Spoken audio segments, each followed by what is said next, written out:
왜 언론들이 그러냐 하면은 계시록 16장 13절에 나옵니다. 개구리 같은 새 더러운 영이 용의 입과 짐승의 입과 거짓 선지자 입에서 나오더라. 자, 용의 입, 용 사탄의 입으로부터 개구리 같은 새 더러운 영이 나옵니다. 짐승의 입으로부터 나옵니다. 짐승은 하나님을 대적하는 정치 세력이에요. 거짓 선지자 입에서 개구리 같은 새 더러운 영이 나와요. 여러분, 개구리가 어때요? 저는 어릴 때 시골 살아봐가지고 아는데 개구리는요 숫자가 일단 많아요. 근데 개구리는요 밤새도록 그래요. 개굴. 그러니까 개구리가 뭐 수백 마리인지 수천 마리인지 하여튼 뭐 쫙 깔려가지고 개굴. 그 우는 거예요. 시끄럽게 막 우는 거예요. 자, 지금 언론이 얼마나 많은지 몰라요. 그런 재래식 미디어도 있지만은 요즘은 뭐 X, 옛날에 트위터였는데 트위터, 유튜브 거기 다 방송이잖아요. 1인 방송이잖아요. 그런 게 1인 방송으로 만족하지 않고 뭐 KBS, MBC도 다 유튜브 다 하잖아요. 그러니까 그것도 방송이거든. 그러니까 방송신문, 신문도 뭐 인터넷 신문도 있잖아요. 그 방송신문 이런 언론들이 얼마나 많아. 그냥 개구리처럼 그렇게 많은 거예요. 근데 그 개구리가 밤새도록 개굴 짖듯이 언론이 계속 얘기를 하잖아요. 계속. 그런데 여러분 어떻습니까? 아니 뭐 계속 얘기하는 게 뭐 나쁩니까? 아니 그게 나쁜 게 아니죠. 근데 틀린 말을 자꾸 하면 어떡할 거예요? 문제는 거짓말을 자꾸 한단 말이에요. 여기 거짓 선지자 입에서 나와가지고 거짓말을 계속 한단 말이에요. 전능하신 이의 큰 날, 마지막 날에 있을 전쟁을 위하여 군사들을 모으는 거예요. 세력들을 규합하는 거예요. 좀 그런 거잖아요. 이란이 핵무기를 만들도록 때리지 말지, 국제법 지키지, 핵무기 좀 만들면 어때? 자기들만 핵 가지고 있으면 되나? 다른 나라도 다 가질 자유가 있지, 권리가 있지. 뭐 이렇게 해서 너도 만들어라. 말은 그렇게 하지 않지만. 그래서 이번에 제일 중요한 문제는 이란 핵을 좌절시키려고 들어갔는데 이슬람 혁명 수비대가 끝까지 버티니까 자꾸 두들기잖아요. 자꾸 때려서 항복하라. 이 사람들도 항복 잘 안 하는 사람이죠. 근데 이렇게 가다가 나중에 어떻게 돼요? 주님이 도둑같이 오신다. 이렇게 막 세상이 시끄러워가지고 어디 뭐 전쟁 났네, 뭐 기름값이 올랐네, 주식이 올랐네, 내렸네, 뭐 이렇게 막 거기 골몰하고 주님이 언제 오실지 그런 거 생각도 못했는데 주님이 갑자기 재림하시는 거예요. 그 재림 직전에 어떤 일이 있다? 개구리 같은 새 더러운 영이 떠든다. 그냥 떠들기만 하면 괜찮은데 거짓말로 세뇌하고 어떻게 해요? 전쟁을 위해서 사람들을 모은다. 그래 전 세계를 지금 다 하나로 지금 묶어가 일종의 카르텔처럼 묶어가고 있잖아요. 이런 마지막 시대의 모습들은 여기서도 나타납니다. 이게 뭡니까? 유프라테스 강이에요. 성경에 보면은 이 유브라데 강, 여기 유브라데 강이 이제 말라서 계시록 16장 12절에 보면 말라서 이렇게 말랐어요. 이제 여기 뭐 탱커 같은 거 건너올 정도로 말라버렸어요. 그러면 왜 이렇게 말랐느냐?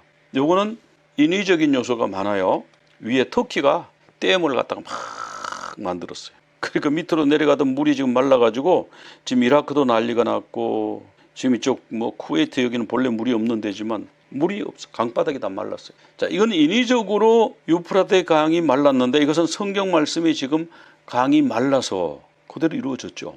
또 언론들이 막 떠들어서 전쟁을 막기는커녕 전쟁을 부추긴다. 왜냐하면은 자꾸 다극체제로 가고 자꾸 뭐 핵무기 그 없앤다고 왜 국제법 위반하냐 뭐 이런 식으로 해서 자꾸 이제 전쟁하는 복잡해지는 그런 상황으로 이제 가잖아요. 근데요 이란이 심각합니다. 이란이 1,500만 명이 물이 없어서 특별히 테헤란 수도의 수도가 말라버린 거예요. 그 이란에는 그 테헤란이 있잖아요. 테헤란이 수도인데 테헤란은 바닷가도 아니고 거기가 무슨 큰 강이 흐르는 것도 아니고 거기는 그래요. 그래서 저수지 있잖아요. 댐이 5개가 있어요. 그 5개에서 물을 공급하는데 그 5개의 댐이 다 이렇게 말라버렸어요. 바닥이 드러났어요. 그래서 2% 물이 남았대요. 그 2%라고 하는 거는 정말 2% 남았냐 그랬더니 10% 정도, 20% 정도 남았는데 그럼 왜 2%라고 하냐면 바닥에 있는 물은 먹을 수가 없대요. 진흙탕이잖아요. 그거는 뻘이잖아요. 그러니까 물이 이렇게 쌓여가지고 위에 거를 이렇게 먹지 밑에 진흙을 막 수도관에 집어넣으면 어떻게 되겠어요? 그러니까 못 쓰는 물인 그거는. 그래서 실제로 먹을 수 있는 물은 2%밖에 안 된다. 이거는 누구 책임냐? 이거는 인위적인 것도 있고 혁명수비대가 돈벌이 하려고 그런 것도 있고 막 난개발을 했어요. 지하수를 마구 뽑았었어요. 그런 인위적인 것도 있고 또 하나는 비가 안 와서 자연재해이기도 하고 그래요. 근데 이 이란이 몇 번 말씀드렸는데 곡과 마곡 전쟁을 할 때 이란이 들어오는데 맨 앞장서서 들어옵니다. 계시록 38장 5절에 보면은 바사와 구스. 구스가 어디냐면 예멘이에요. 어떤 사람은 에디오피아라 그러는데 에디오피아는 그 나중에 구스 사람들이 넘어가서 세운 거고 그 스바 여왕이 예멘에서 올라왔다고요. 그 남방에서 왔다고 해서 아라비아 남방에서 올라왔는데 그 남방이 어디냐면 남쪽에 예멘을 말하는 그 구스의 시바 여왕이 솔로몬과 사이에 아들을 낳았죠. 메넬리크라고. 그 아들이 그 바부엘 만데브 좁은 해협이 있잖아요. 그 배 타고 건너가 가지고 이디오피아의 왕국을 세웠어요. 그래서 지금 사람들이 그게 구스라고 그러는데 실제로 구스는 원래 오리지널은 예멘입니다. 그러니까 지금 보세요. 바사는 이란이죠. 1935년까지는 이란이 아니고 바사였어요. 페르시아하고 예멘이 곡과 마곡 전쟁의 맨 선두에 오는 거예요. 자, 페르시아는 이란은 동쪽에 있어요. 북동쪽. 그런데 내려오기는 북쪽에서 내려와요. 어떻게 그럴 수가 있죠? 헤즈볼라가 북쪽에서 내려오죠. 그리고 러시아가 북쪽에서 내려와요. 자, 이것이 성경에 예언된 대로 그대로 다 지금 이루어지는 거고, 그 다음에 에레미야 49장에 가면은 엘람의 활을 꺾는다. 으뜸가는 활을 꺾는다. 이 사람들이 지금 핵무기로 해석을 하고요. 사방 바람을 엘람에서 오게 한다. 미국하고 이스라엘만 공격하는 줄 알았는데, 자, 이제 사우디도 동참합니다. UAE도 동참합니다. 왜 그러죠? 사우디 UAE가 이란을 치러 나오는 것이 지금 부당합니까? 국제법 위반입니까? 아니죠. 이란이 혁명수비대가 주변 나라를 탁 치는 대로 공격했어요. 이스라엘보다가 UAE에다가 미사일과 드론을 더 많이 쐈어요. 2천 몇백 발을 쐈다 그래요. 그 UAE가 참으면 나라도 아니지. 우리는 전쟁 안 하고 이거를 완전 금융허브로 세계 관광지로 정말 이 모래땅에 정말 그런 멋있는 도시, 세계적인 도시를 이룩해가지고 전쟁이 안 일어나야 되는데 여기를 막 공격하니까 또 담수시설을 막 담수시설을 공격하면 사람들이 물이 없어서 죽잖아요. 그러니까 안 나갈 수가 없는 거예요. 그 사방에서 이제 사우디가 만약 참전하면요, 파키스탄도 들어와요. 그러면 이제 그 쿠르드족도 들어오게 되고 이제 이런 식으로 흘러갈 것이다. 뭐 이것이 지금 당장 그렇게 될지 나중에 먼 미래에 그렇게 될지 그거는 우리의 권한이 아닙니다만은 그런 식으로 가고 있는 거예요. 근데 나중에 엘람을 다시 회복시키신다. 이런 말씀이었어요. 그래서 우리가 언론사 막 들려주는 얘기를 듣고 막 그걸 가지고 막 트럼프 막 나쁘다고 막 그럴 게 없어요. 그분은요, 소신이 있는 거예요. 이란이 핵무기를 가져서는 안 돼. 이게 그 소신이잖아요. 이란하고 뭐 싸울 일이 뭐가 있어요. 이란이 게임이 안 되잖아요. 뭐 핵도 있고 뭐. 근데 어떻게 이란이 미국을 대항하겠어요? 근데 이제 이 이슬람 혁명 수비대는 이제 막 순교하겠다 막 해가지고 마지막 남은 한 사람까지 우리가 미국에 대항해서 싸우겠다. 미국의 죽음을 이스라엘에게 죽음을 이렇게 해서 47년을 해온 사람들이니까. 그래서 우리는 이제 그런 걸 봐야죠. 아, 성경 말씀이 앞으로 이렇게 흘러간다고 하는데 이런 식으로 흘러가고 있구나. 그런 것을 좀 봤으면 좋겠다. 그래서 성경과 시사 말씀드렸고요. 오늘 말씀 보겠습니다. 오늘은 이제 부활주일이죠. 요한복음 20장 15절 16절 제가 봉독해 드리겠습니다. 예수께서 이르시되 여자여 어찌하여 울며 누구를 찾느냐 하시니 마리아는 그가 동산지기인 줄 알고 이르되 주여 당신이 옮겼거든 어디에 두었는지 내게 이르소서 그리하면 내가 가져가리이다. 예수께서 마리아야 하시거늘 마리아가 돌이켜 히브리 말로 랍오니 하니 이는 선생님이라 하는 말이라. 하나님의 절기 7절기가 있죠. 유무초 오나 속초. 6월절 양으로 예수님 돌아가셨죠. 그리고 무교절 죄 없으신 예수님의 육신이 무덤에 들어가셨어요. 무교절. 그 다음에 초실절 첫 열매로 살아나셨어요. 잠자는 자들의 첫 열매로 살아나셨어요. 자, 예수님의 마지막 주간을 조금 살펴보면요. 예수님이 6월절 엿새 전에 베다니에 도착하셨다. 그렇게 나와요. 6월절 엿새 전에 베다니에 도착하시고 토요일이 금요일 저녁부터 토요일 날 해질 때까지가 안식일이죠. 그죠? 그러니까 토요일 날은 베다니에 그냥 계셨죠. 안식일이니까. 그리고 주일 날 예루살렘에 입성을 하십니다. 그 예루살렘에 입성하는 이 날이 양을 선택하는, 어린 양을 선택하는 날. 그러니까 14일 날 양을 잡는데 14일 날 그냥 아무 양이나 골라가지고 탁 잡는 게 아니고요. 10일 날 미리 그 양을 선택을 해가지고 집에 데리고 산대요. 그냥 아이들이 데리고 껴안고 그러면서 이렇게 살펴보는 거예요. 이 흠이 있나, 뭐 부스럼이 있나, 어디에 뭐 종기가 있나, 이런 거를 살피는 거예요. 그래서 아무 흠이 없이 깨끗한 양이면 합격. 흠이 있으면 바꿔야죠. 흠이 없는 어린 양을 1월 10일에 선택. 그때 예수님이 예루살렘에 입성을 하셨죠. 그 다음에 월요일 날에는 예수님이 성전에 가셔서 성전을 정화를 했어요. 근데 이 성전 정화는 뭐하고 관계 있냐 하면은 유월절을 지키기 전에, 유월절하고 무교절하고 붙어 있잖아요. 그래가지고 성경에서도 유월절 무교절을 다 합쳐가지고 유월절이라 그러기도 하고 합쳐서 그냥 무교절이라 그러기도 하고 뭐 그럴 정도예요. 그러니까 유월절은 14일 하루, 무교절은 15일부터 21일 이렇게 연결이 돼 있으니까 무교절 누룩이 없어야 되잖아요. 그러니까 누룩을 제거를 해요. 아, 성전의 누룩을 제거하는 거예요. 우리 심령의 누룩을 제거하고 우리 사회의 누룩을 제거하고 우리 가정의 누룩을 제거해야 되는구나. 그걸 보여주시는 거거든요. 그 다음에 화요일 날은 권위 논쟁. 이 뭐냐면 이제 검증을 받는 거예요. 정말 이 사람이 하나님의 아들이 맞나? 정말 이분이 인류를 위해서 유월절 어린 양으로 돌아가실 정도로 흠이 없나? 그래서 흠을 잡으려고 종교 지도자들이 예수님한테 뭐 온갖 질문을 다 하고 그랬어요. 근데 거기 다 통과하셨잖아요. 죄가 없잖아요. 허물이 없었잖아요.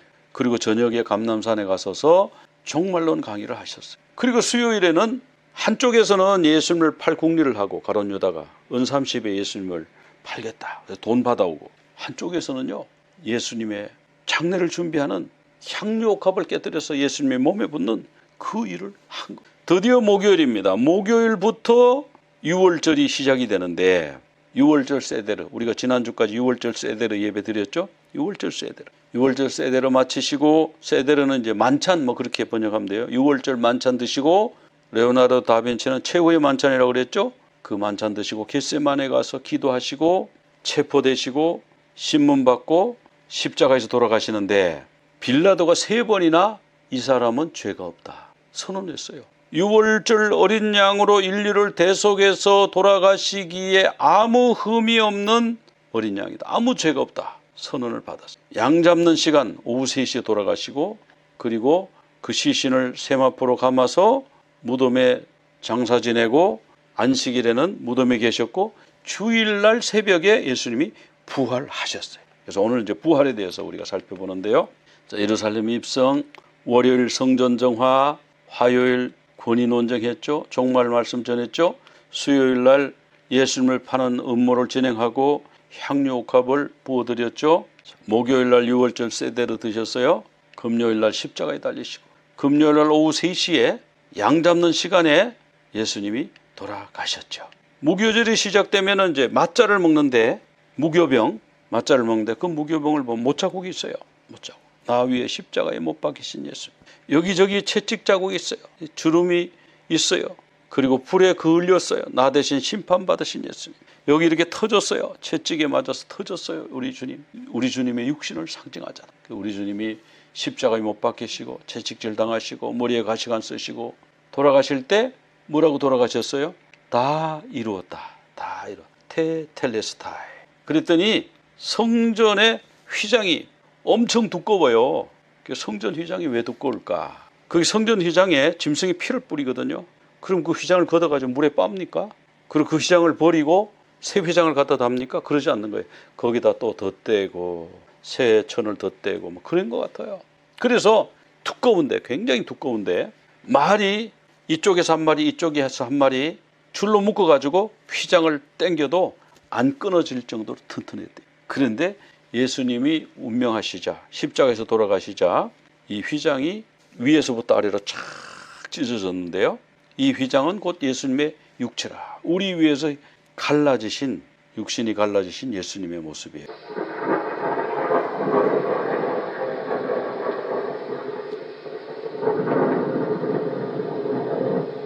자, 이렇게 휘장이 위에서부터 아래로 찢어짐으로 말미암아 이제는 죄사함 받은 하나님의 백성은 누구든지 하나님께로 나올 수 있다.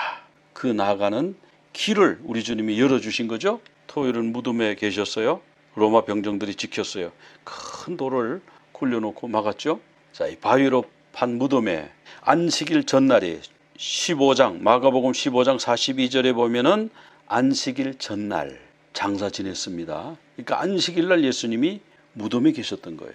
그런데 이 서기관들하고 제사장들, 바리새인들, 장로들 뭐 이런 사람들이 가만히 생각하니까 뭐 제3일에 살아난다고 생전에 여러 번 예언을 하던데 혹시라도 살아나면 어떡하냐. 그래가지고 이렇게 사람을 보내달라, 군인을 보내달라 해서 로마 군인들이 지켰습니다. 주일날 부활하셨죠. 주일날이 초실절이에요. 안식 후 첫날 부활하셨다고 성경에는 분명히 기록하고 있어요. 그 새벽에 안식일에는 갈 수가 없으니까 새벽에 예수님 장례 지내는데 유대인들은 그 몸에 뭐 모략이라든지 이런 향품을 바르잖아요. 그걸 발라가지고 시신이 안 썩게 그냥 미리라도 이렇게 오래 보존되도록 하기 위해서 뭘 발라요. 그런데 안식일이 다 돼가지고 안식일 직전에 막 부랴부랴 예수님 시신 내려갖고 아리마대 요셉이 그걸 달라고 그래가지고 죽은 거 확인하고 흰천 세마포 가지고 둘둘둘 감아가지고 돌무덤에 안치하고 뭐 이러느라고 향품을 아무도 못 발라줬네. 그래서 이 여인들이 향품을 바르기 위해서 세 여인이 간 거예요. 주일날 새벽에. 그래서 문을 누가 열어주지? 막 걱정했대잖아요. 그 가보니까 문이 열려있고 예수님이 부활하신 거. 안식 후 첫날 우리가 주일날 예배 드리는 게 바로 그래서 그렇습니다. 예수님 부활하신 날에 우리가 예배를 드리는 거예요. 예수님이 숨겨져 있었잖아요. 마리아의 눈에 예수님이 눈앞에 있는데도 숨겨져 있었어요. 동산직인 줄 알았어요. 예수님 시신 어디다가 감췄습니까? 물었어요. 그때 마리아야. 그랬을 때 눈이 떠졌어요. 우리가요 예수 믿는다고 뭐 오래 믿는다고 눈이 떠지는 게 아니에요. 예수님을 만나야 돼요. 영으로 성령으로 그가 눈이 떠져야 돼요. 그러니까 종교인은 예수님을 몰라요. 자꾸 자기 생각으로 예수님이 이렇다고 그림을 그려가지고 생각하고 다른 사람에게 전하고 그 사람 종교인이에요. 진짜 예수님을 만나서 그 예수님의 말씀을 듣고 예수님께 순종하는 사람, 이런 사람들이 돼야 돼요. 그런데 여기 참 희한한 말씀이 나와요. 예수님이 그 세 여인이 예수님 살아나신 걸 보고 얼마나 감격했어요. 그 서양 사람들은 뭐 포옹도 하고 이러잖아요. 허그도 하고 그러잖아요. 그러니까 예수님을 만지려고 그래요. 근데 예수님 이런 말씀하세요. 나를 만지지 말라. 우리말 성경에 나를 붙들지 말라. 이렇게 번역이 되어 있는데 만지지 말라. 아니 왜 예수님 부활하셨는데 왜 못 만지게 해요? 나중에는 또 만지더라고요. 나중에는. 그렇죠? 근데 이 순간에는 못 만지게 해요. 왜 그랬을까요? 왜 그러냐면요.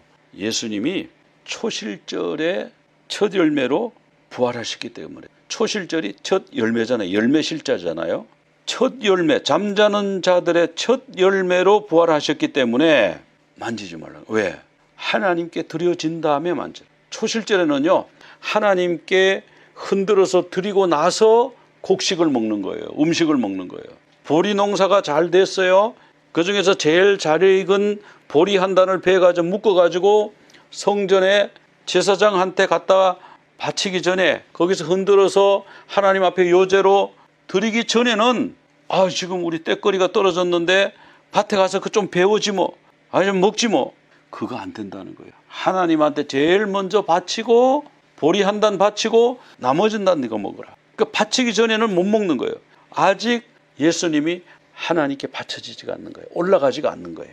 여기 보면 내가 아직 아버지께로 올라가지 아니하였노라 이 말씀이 나오잖아요. 그래서 만지지 말라. 근데 그 다음에는 막 만져도 됐어요. 같이 음식도 드시고 그랬어요. 그 사이에 예수님이 하나님을 뵙고 왔다. 그렇게 이제 해석을 하죠. 자, 초실절 제사. 이 초실절은 이렇게 보리 한 단을 묶어서 바치는 제사인데요. 자, 이 보리 한 단을 오메르라고 그래요.